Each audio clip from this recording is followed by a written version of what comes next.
digne de tous les chants que je chanterai,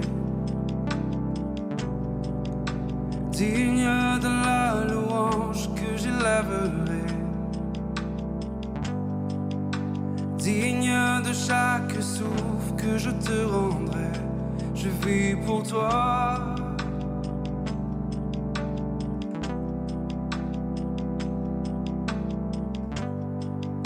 Jésus, le nom au-dessus de tous les noms. Jésus, tu es le seul m'offrant le pardon. Digne de chaque souffle que je te rendrai. Je vis pour toi. Oh, je vis pour toi. Très saint, qui est semblable à toi, qui est comparable. Ouvre mes yeux à ta beauté, déverse ton cœur en moi, révèle ton amour et rends-moi passionné de ce que tu es.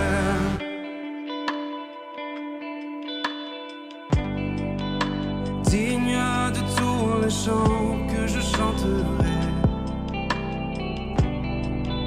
digne de la louange que j'élèverai, digne de chaque souffle que je te rendrai. Je vis pour toi. Oh, je vis pour toi. Jésus, le nom au-dessus de tous les noms.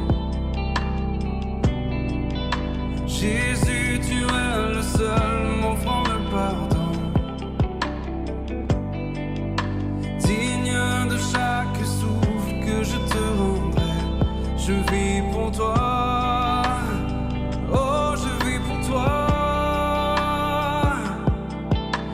Très saint, qui est semblable à toi, qui est comparable. Ouvre mes yeux à ta beauté, déverse ton cœur en moi, révèle ton amour et rends-moi passionné de ce que tu aimes. Très saint, qui est semblable à toi, qui est comparable. Ouvre mes yeux à ta beauté, déverse ton cœur en moi, révèle ton amour et rends-moi passionné de ce que tu aimes.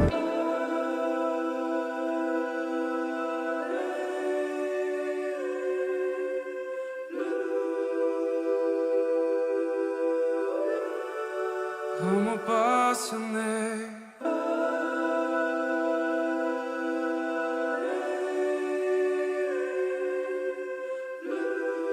Je veux bâtir ma vie sur toi. Je bâtirai ma vie sur ton amour, fondement inébranlable, et j'ancrerai ma foi en ton nom seul. Non, je ne tremblerai pas. Je bâtirai ma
Je bâtis ma vie sur toi.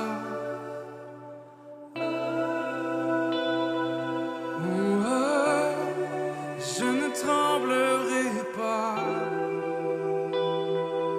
si je bâtis ma vie sur toi.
Bienvenue sur Pause Matinale. Je suis très content de prendre un nouveau temps avec vous pour partager ce que Dieu a déposé sur mon cœur.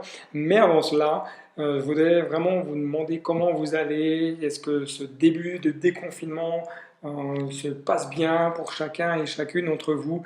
Je sais que cela n'est pas forcément facile pour tout le monde, mais nous sommes ensemble dans la prière, ensemble dans le combat.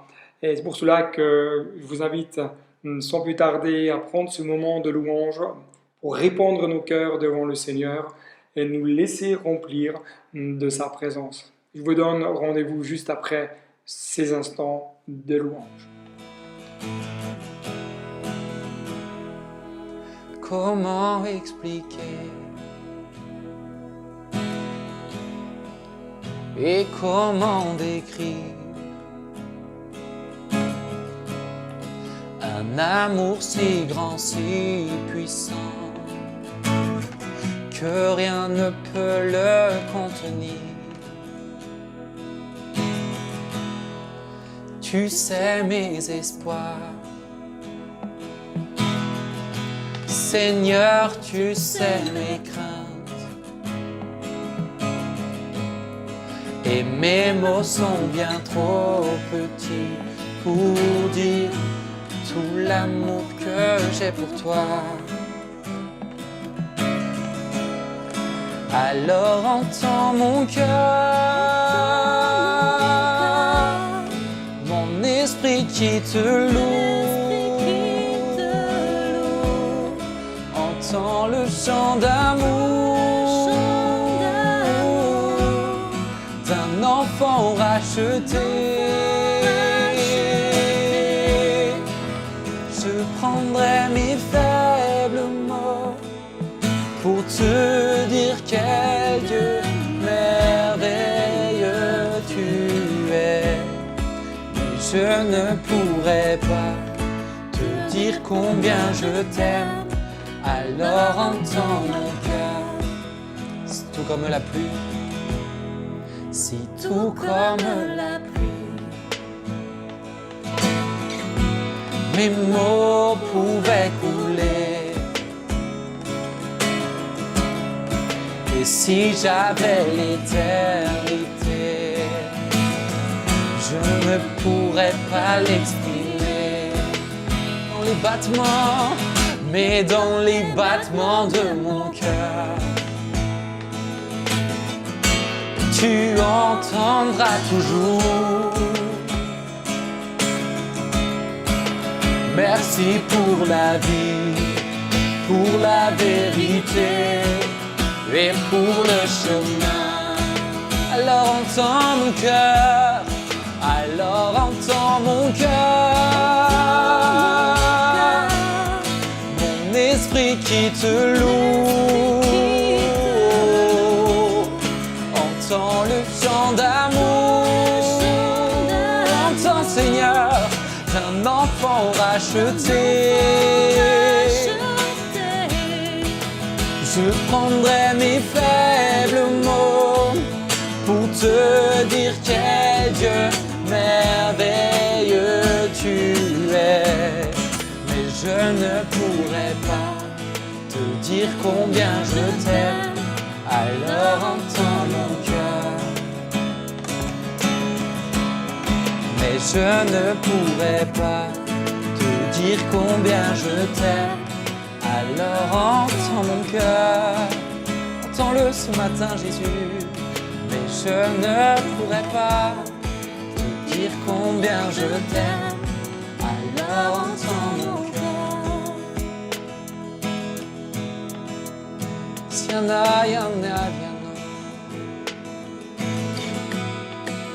Mama, rana, yana, no, yoro, suro, vayara, si. Ramama, yala, po. Yona, baba, yana, no.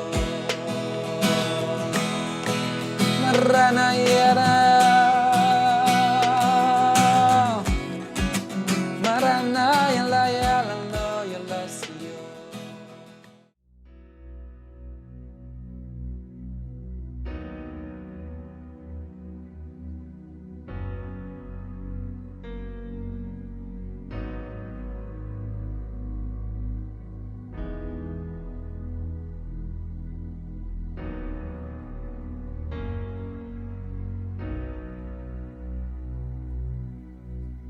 Dieu te bénit et te garde.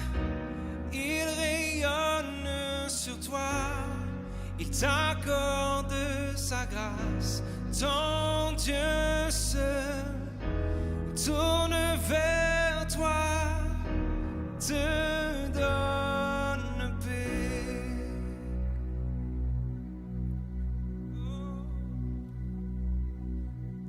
Dieu te bénit et te garde. Il rayonne sur toi, il t'accorde sa grâce. Ton Dieu se tourne vers toi, te donne paix.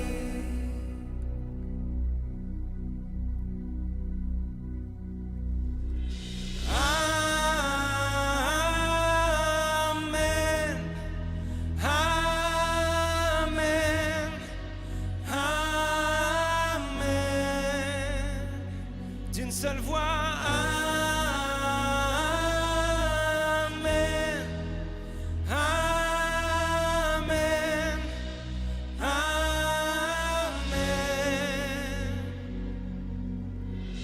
Dieu te bénit et te garde. Il rayonne sur toi, il t'accorde sa grâce. Ton Dieu se tourne vers toi, te donne paix.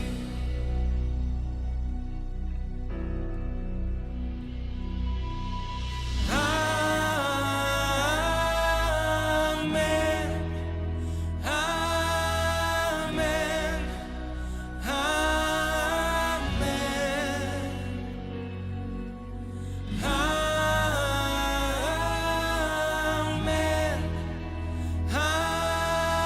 amen, amen, amen. D'une seule voix. Amen, amen, amen. Nous célébrons. Amen, amen,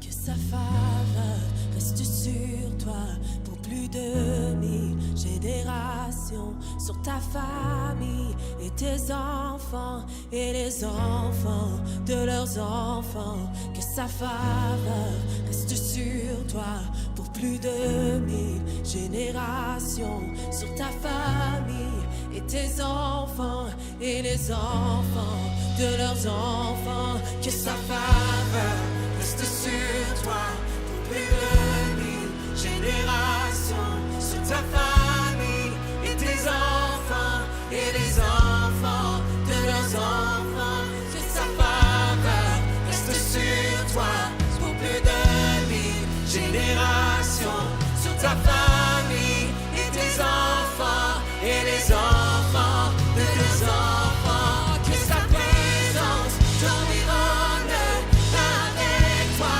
à tes côtés, qu'elle est digne et t'entoure.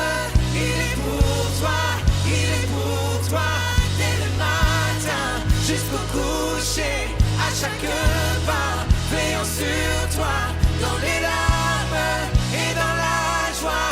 Il est pour toi, il est pour toi, il est pour toi, il est pour toi, il est pour toi, il est pour toi, il est pour toi, il est pour toi.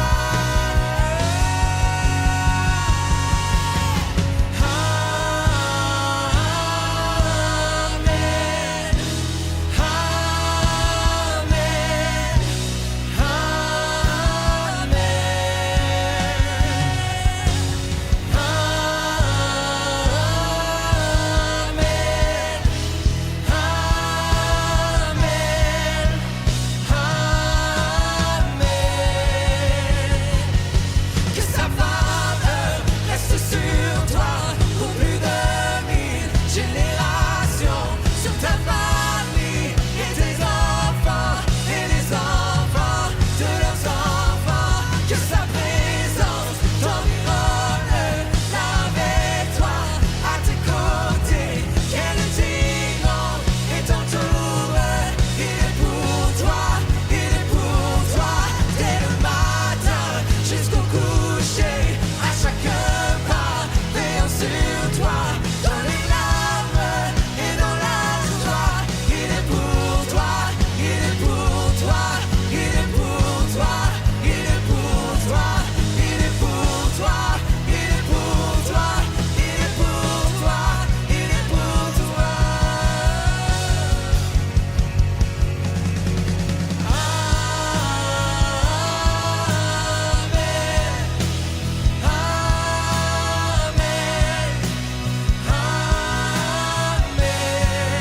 Son peuple chante. Amen.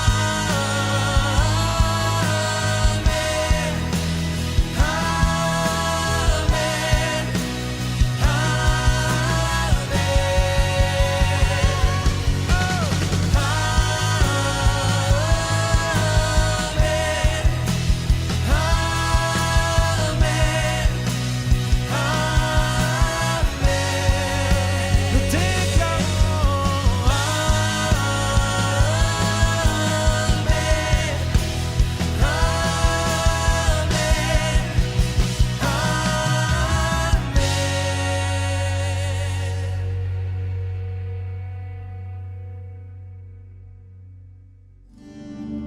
t'offrir, Seigneur,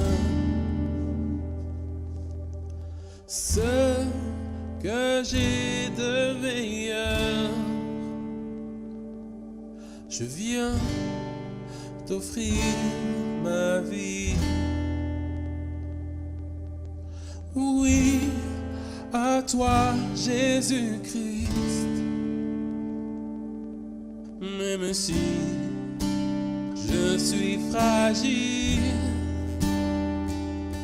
et même si c'est difficile, je chanterai gloire à l'Éternel. Je chanterai louange à son nom.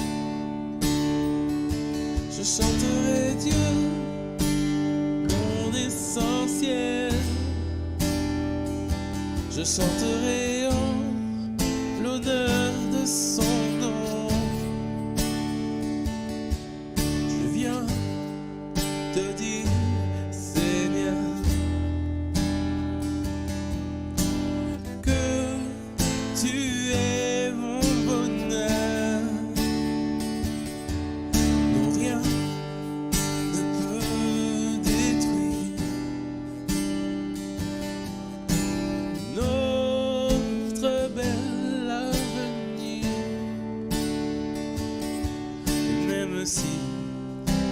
Je suis fragile, et même si c'est difficile, je chanterai gloire à l'Éternel. Je chanterai louange à son nom. Je chanterai Dieu, mon essentiel. Je chanterai oh, l'honneur de son nom. Toute ma vie, je redirai que tu as donné ta vie. Toute ma vie, je redirai que tu as payé le prix. Toute ma vie, je redirai que je ne vis que pour lui. Je chanterai gloire à l'Éternel. Je chanterai louange à son nom. Je chanterai Dieu, mon essentiel. Je chanterai oh, l'honneur de son nom.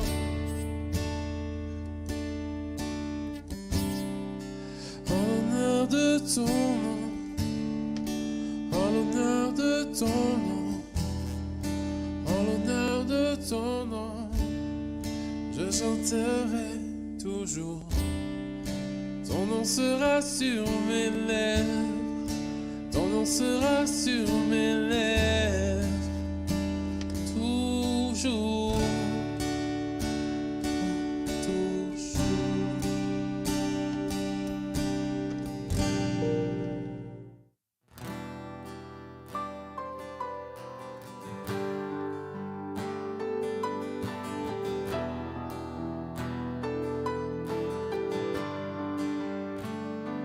J'étais brisé, vide et sans espoir.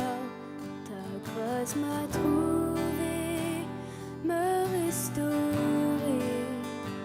Je n'ai rien à moi, mais tel que je suis, tu me libères, tu me libères. Grâce infinie de notre Dieu qui un jour m'a sauvé. Oh, oh, oh.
premier mot, tu me connaissais déjà. Oui, tu es si bon envers moi. Avant mon premier souffle, tu mis ta vie en moi. Oui, tu es si tendre envers moi. Oh, l'amour renversant, extravagant, infini de Dieu. Sans faiblir, il me cherche, il me poursuit, me ramène à lui. Je suis indigne et sans mérite, mais pour moi tu t'es livré. Oh, l'amour renversant, extravagant, infini de Dieu. Oh, oh, oh.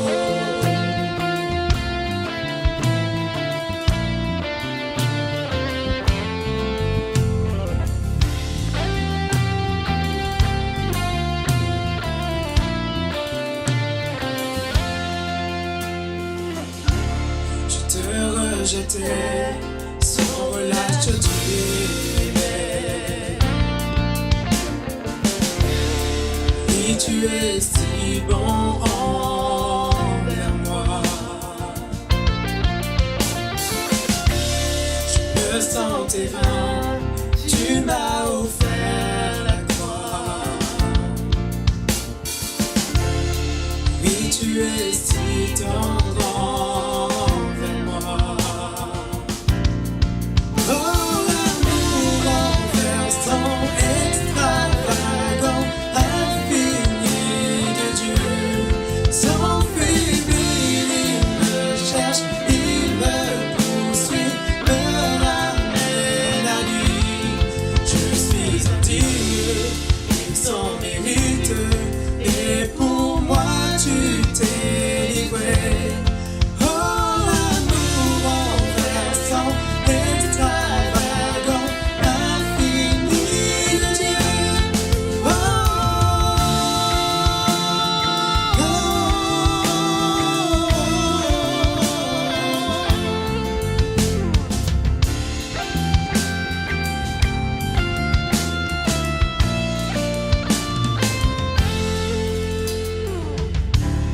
Puis l'ombre n'est trop sombre, mon trop élevé, pour que tu me cherches.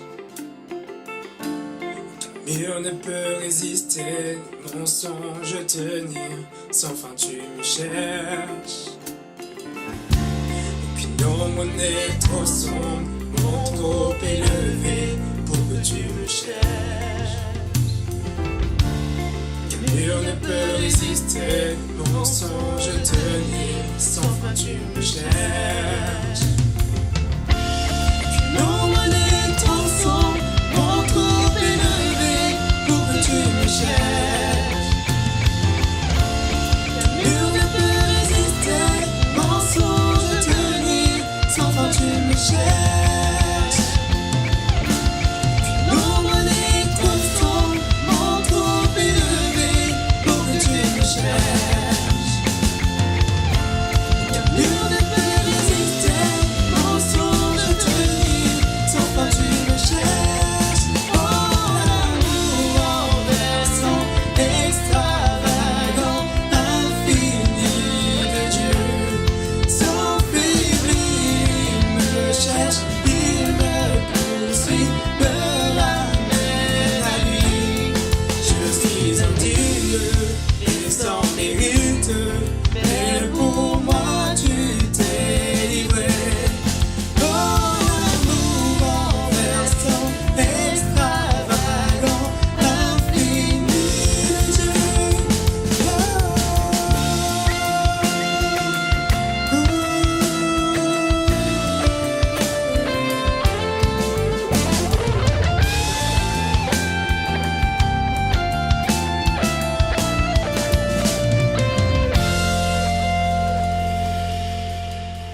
Il est bon de pouvoir louer Dieu, il est bon de pouvoir le glorifier, de pouvoir le servir. Je ne sais pas là, si vous êtes, on peut applaudir le Seigneur, dire merci Jésus pour toutes les choses glorieuses que tu fais, pour tous ces miracles, ces prodiges, ces réponses aux prières et ce que tu peut-être as déposé dans mon cœur et ce que tu vas continuer de faire. Alors, aujourd'hui, nous allons tenter de continuer et de clôturer cette thématique de devenir fort. Cette thématique, nous avons vu dans Éphésiens chapitre 6, Paul nous enseignait toutes sortes de choses, en tout cas au travers de ses écrits qu'il a laissés à l'église d'Éphèse. Et on a vu que Paul souhaitait que les chrétiens d'Éphèse, les différentes églises, soient forts dans la révélation, qu'ils puissent grandir dans la révélation de Jésus, qu'ils puissent grandir dans la connaissance spirituelle de qui est Christ, de qui est Dieu, grandir dans la connaissance de l'espérance de l'appel qui est Jésus-Christ, et également dans la richesse de sa gloire. Nous avons vu toute l'infinie grandeur de la puissance de Dieu. On a vu que de devenir fort, c'est une décision personnelle, que personne ne peut en réalité prendre cette décision à notre place et qu'il nous appartient les uns et les autres de se dire à un moment donné, je prends la décision de devenir fort. Et je crois qu'au travers des temps que nous avons vécus ces dernières semaines, même si cela nous a bousculés, même si cela a été parfois difficile, ça nous a amené à réfléchir sur nous-mêmes, sur notre existence, peut-être sur notre manière de voir l'Évangile, de voir l'Église. Cela nous a peut-être bousculé, mais on a pris une décision d'être fort et de dire, mais après ces temps de confinement, après ces temps peut-être d'épreuve, peut-être après ces moments, je veux sortir fort, je veux être plus fort qu'au démarrage. Parce que nous ne sommes pas destinés à vivre dans une vie de défaite, mais à vivre une vie de victoire. Et ça, c'est une réalité spirituelle sur laquelle nous devons vraiment bien être au clair. Ensuite, on voit que Paul, quelque part, nous enseigne, nous dit, mais au reste, fortifiez-vous dans le Seigneur et par sa force puissante, revêtez-vous. Il y a donc, deuxièmement, une décision personnelle, c'est de dire, mais ok, je prends la décision de devenir fort, mais pour devenir fort, je prends la décision aussi de m'équiper de ce que Dieu souhaite, l'équipement dont j'ai besoin pour être fort. Parce que être fort, si je ne suis pas revêtu de l'équipement adéquat, adapté, je risque malheureusement de connaître, je risque de connaître la défaite tout simplement et de connaître des moments difficiles dans ma vie. Parce que l'avantage dans la guerre spirituelle, elle est pour celui et celle qui sera revêtu de toutes les armes de Dieu. Et il y a une réalité dans le combat, c'est que nous ne sommes pas appelés à lutter contre la chair et le sang, mais bien contre les puissances et contre les dominations des aspects spirituels. Je ne sais pas si vous vous rappelez, nous avons parlé de la cale. Non pas la cale du bateau, mais la cale qui empêche la porte de se fermer. Lorsque Jésus dit dans Matthieu 6, « Lorsque tu pries, entre dans ta chambre et ferme la porte, ferme ta porte, et là, dans le lieu secret, ton Père qui entend va te répondre, va t'exaucer, va te parler. » J'aimerais juste revenir sur vraiment ce volet de la cale, parce que c'est quelque chose qui vraiment est très important. Avez-vous pris le temps, peut-être, de noter ce que pouvait représenter cette cale? Parce que sur le moment présent de la prédication, on dit oui, c'est vrai, ça peut représenter ceci, peut-être éventuellement cela. Et une fois que la prédication est passée, que les jours passent, on ne revient pas dessus. Mais moi, je voudrais vraiment vous amener à la réflexion. Qu'est-ce que cette cale qui peut-être empêche et bloque cette porte? Le mensonge, la rancœur, la malhonnêteté, les pensées, autant de choses. Mais prenez le temps, d'une manière personnelle, sans jugement, de dire voilà les cales qui empêchent ma vie de vivre des moments profonds avec Dieu. C'est pour cela que j'aimerais prendre, avant de continuer ce message, quelques moments pour prier avec vous, pour que Dieu vienne déposer dans notre cœur ce que lui veut nous révéler. Prions ensemble quelques instants, là où vous êtes. Ne regardez peut-être pas l'écran, Simplement inclinez votre tête et laissez l'Esprit de Dieu venir vous parler. Seigneur, merci pour ta parole qui est vivante et puissante, ton Esprit qui est à l'œuvre. Seigneur, je te dis merci parce que tu révèles tout ton cœur, toute ta pensée, toute ta volonté, tu nous éclaires.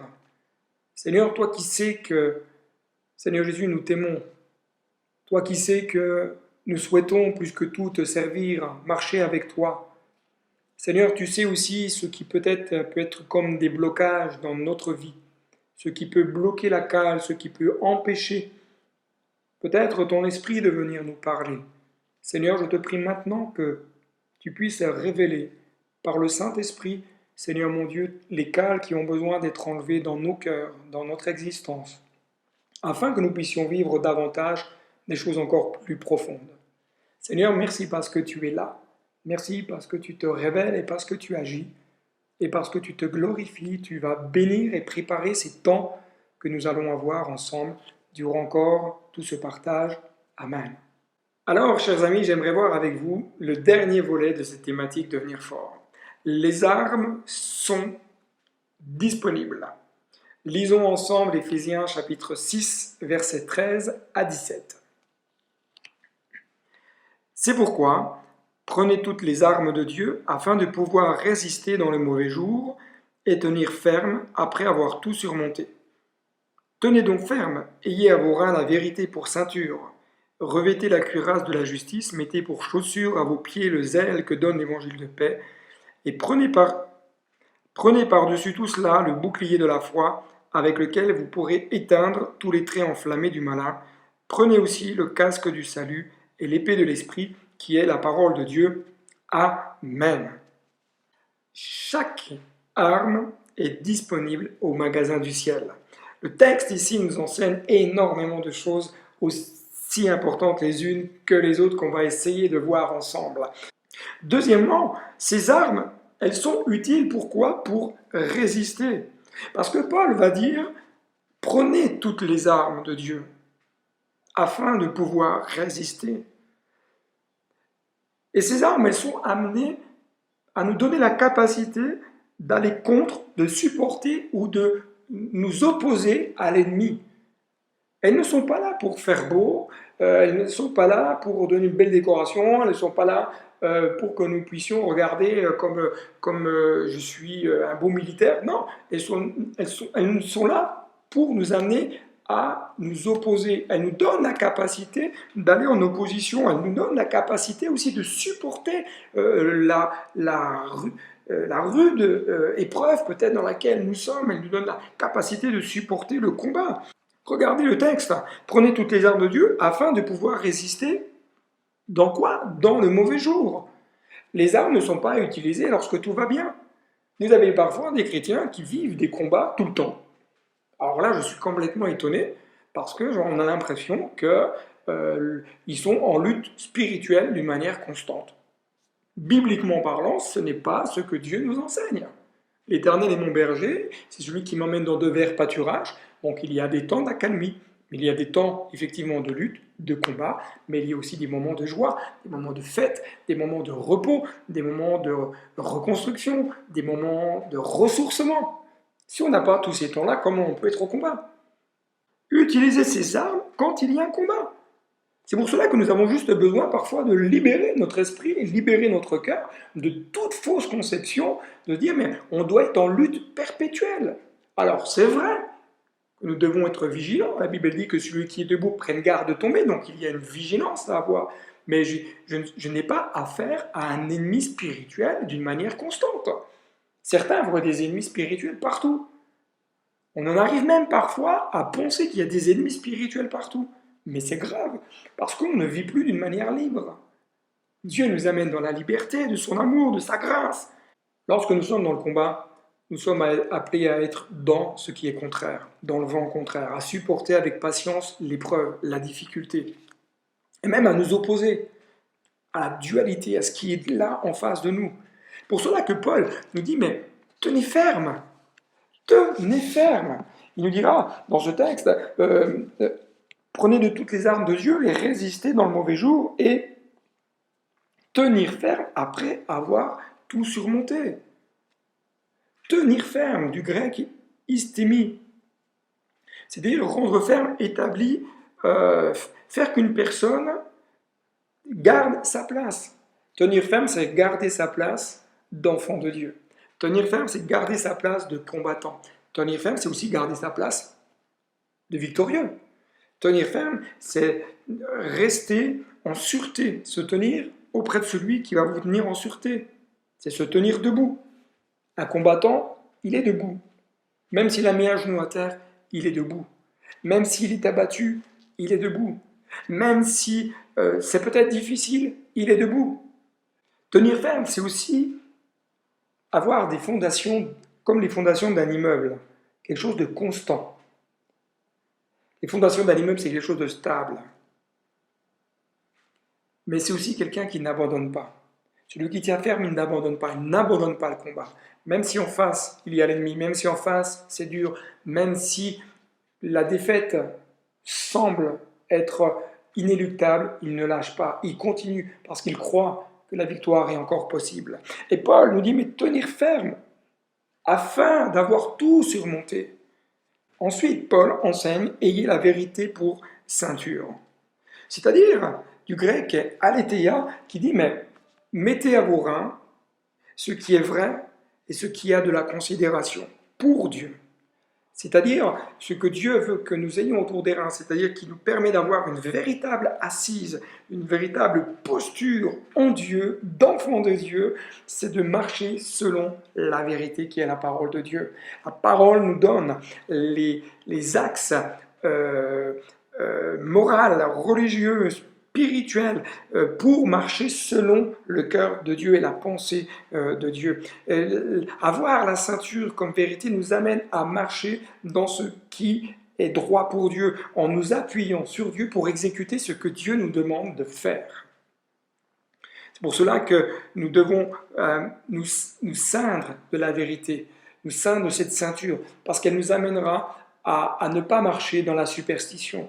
Elle nous amènera à ne pas marcher dans la religion. Elle nous amènera à ne pas marcher dans les raisonnements des hommes. Ce qui doit être pour nous cette ceinture qui nous permet de nous maintenir dans une posture d'un combattant et de quelqu'un qui marche dans la victoire, c'est la vérité. C'est ce qui nous permet d'être fort, de pouvoir continuer notre marche et de pouvoir avoir les yeux fixés toujours sur Christ. Paul continue en disant, mais revêtez-vous de la cuirasse de la justice. La justice, c'est ce qui est droit, c'est ce qui est juste, et c'est ce qui est acceptable pour Dieu. Revêtez-vous de la cuirasse de la justice. J'aimerais simplement vous rappeler, chers amis, que nous avons été justifiés par la grâce de Dieu. Mais la cuirasse, elle vient nous protéger. Elle vient protéger notre cœur, nos poumons, elle vient empêcher des traits enflammés de l'ennemi peut-être venir nous percuter en plein cœur. Cette cuirasse de la justice, c'est la doctrine de la parole de Dieu qui nous dit mais que c'est le seul chemin, là, ce que Dieu nous enseigne dans sa parole, c'est le seul chemin valable et vrai pour atteindre Dieu. Cette cuirasse nous parle d'intégrité. Est-ce que nous sommes intègres dans tout ce que nous faisons? Est-ce que nous sommes intègres dans nos pensées? Est-ce que nous sommes intègres dans nos paroles?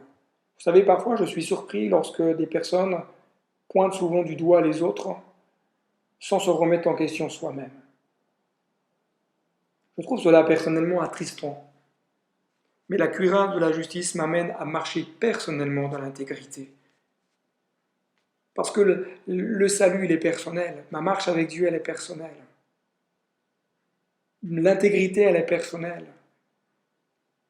Que Dieu garde mon cœur de marcher toujours avec intégrité. Toujours avec vertu, avec pureté de vie, avec droiture, dans mes pensées, dans mes actions, de manière correcte. Chers amis, revêtons-nous de cette cuirasse de la justice qui nous amène à marcher en conformité. Ayez à vos pieds les chaussures du zèle. Le zèle, du grec etoimasia, qui nous parle de la condition d'une personne qui se prépare, qui est prête, qui va avancer, qui va avoir du zèle. Parce qu'en fin de compte, se revêtir des chaussures du zèle, c'est être prêt, prêt à aller au combat, prêt à aller sur le champ de bataille, prêt à démarrer lorsque Dieu l'appelle. Les chaussures du zèle, c'est cela.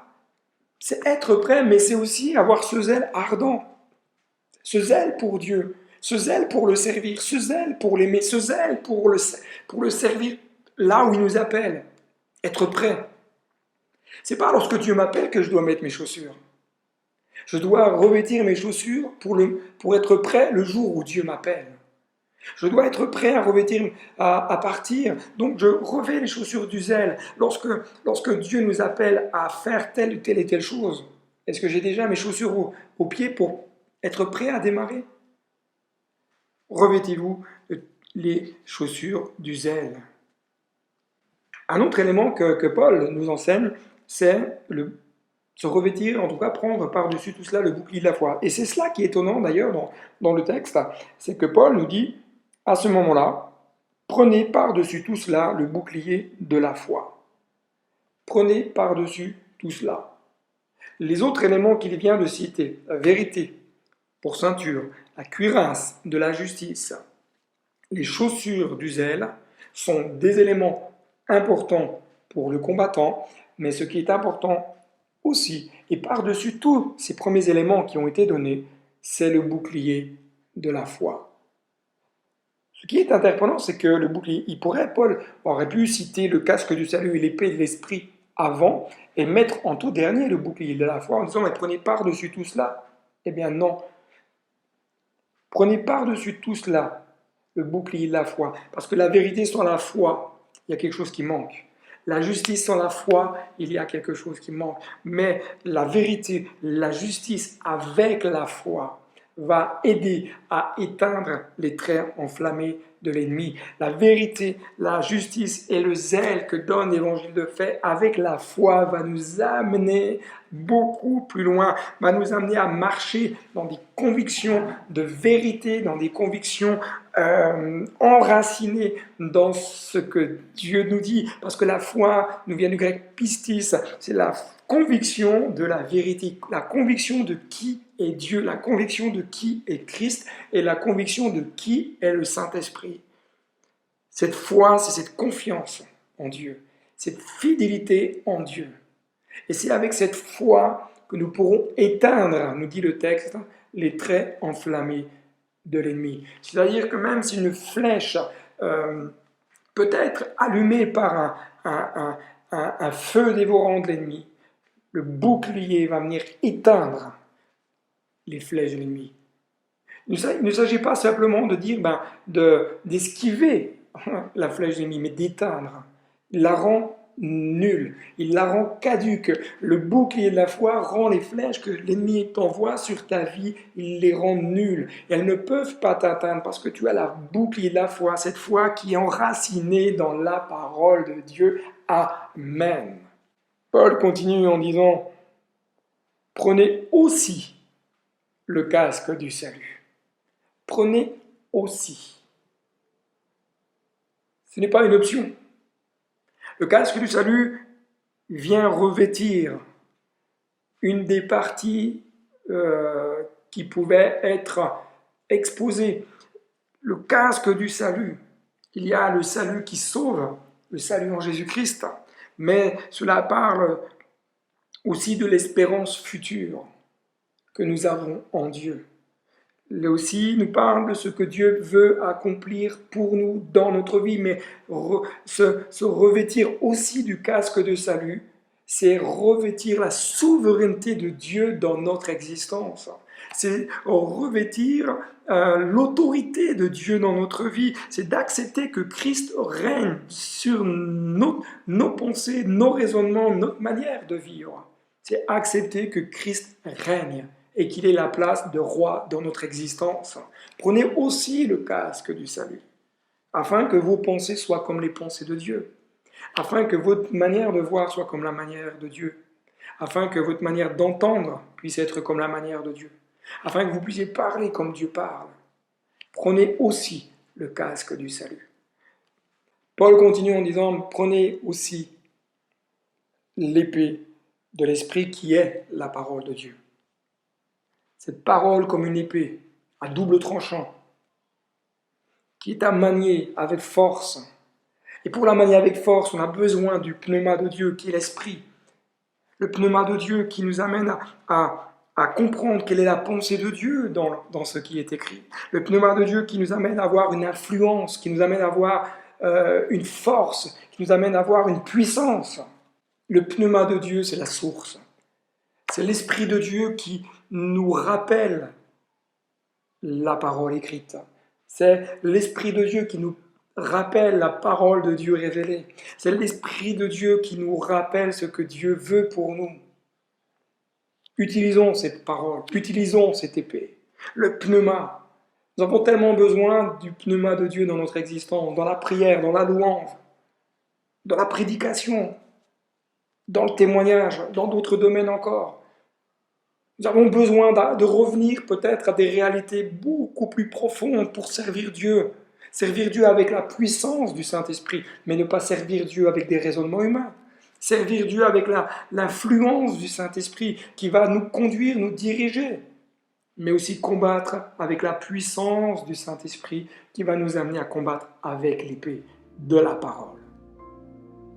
Parce que le Saint-Esprit ne nous amène pas à combattre avec des mots, avec nos forces, nous amène à combattre par la parole. Et même si je suis fatigué, même si je suis peut-être abattu, même si je suis peut-être découragé, le Saint-Esprit me donne la capacité de pouvoir déclarer, prononcer la parole de Dieu et de pouvoir manœuvrer cette parole, de pouvoir utiliser cette parole comme une épée pour trancher ce qui a besoin d'être tranché, pour couper ce qui a besoin d'être coupé et atteindre l'ennemi là où je vais lui faire vivre une défaite.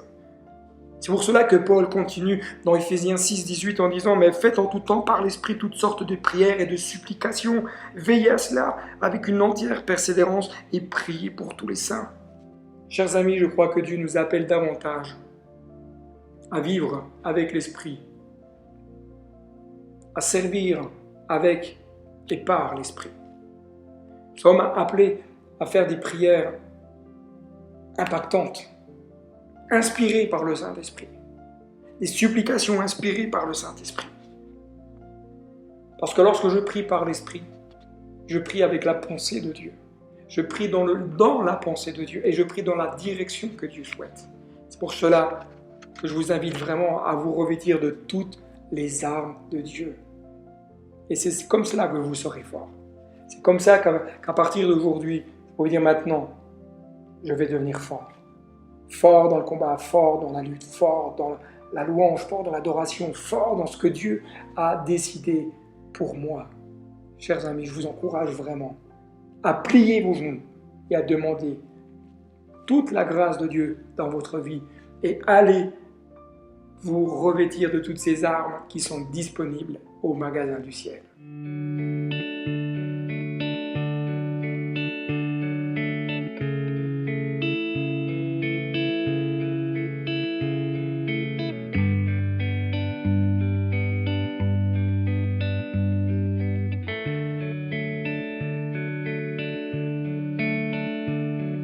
Seul dans la vallée, je me suis égarée, je ne vois plus d'emblée où me diriger, mais toi,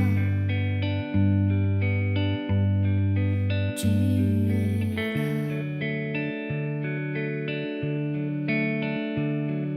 Seul sur le sentier où je me suis perdue, seul et oublié. Personne n'est venu, mais toi, tu étais là. Je m'agenouillerai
l'ombre à la lumière, où enfant tout s'éclaire, je rêve de ta venue, ou plutôt je l'espère, mon Dieu.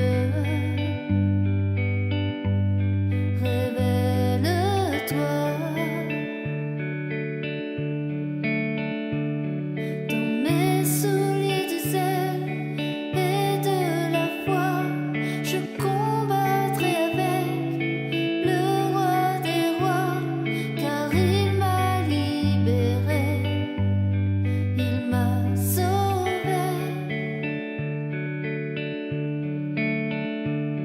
Je m'agenouillerai devant ta majesté, je m'agenouillerai devant ta sainteté, je me prosternerai devant toi, devant ton trône de grâce, où je verrai ta face, devant tant de beauté, où plus rien ne s'efface, où chaque jour les anges te louent. Je t'apporte mon âme, je t'apporte mon être, je t'apporte ma vie, tout ce que je ne veux plus être. Je suis un cœur pour toi. Je m'agenouillerai devant ta majesté, je m'agenouillerai devant ta sainteté, je me prosternerai devant toi, devant ton trône de grâce, où je verrai ta face, devant tant de beauté, où plus rien ne s'efface, où chaque jour les anges te louent.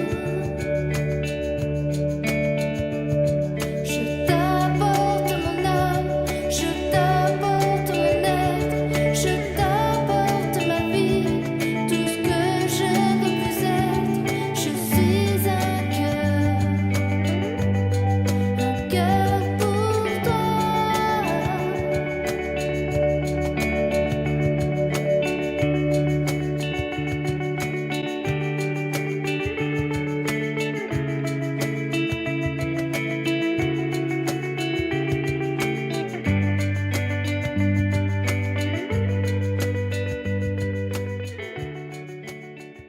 Voilà, nous arrivons donc au terme de cette soirée et j'espère que vous avez passé un bon moment dans la présence de Dieu.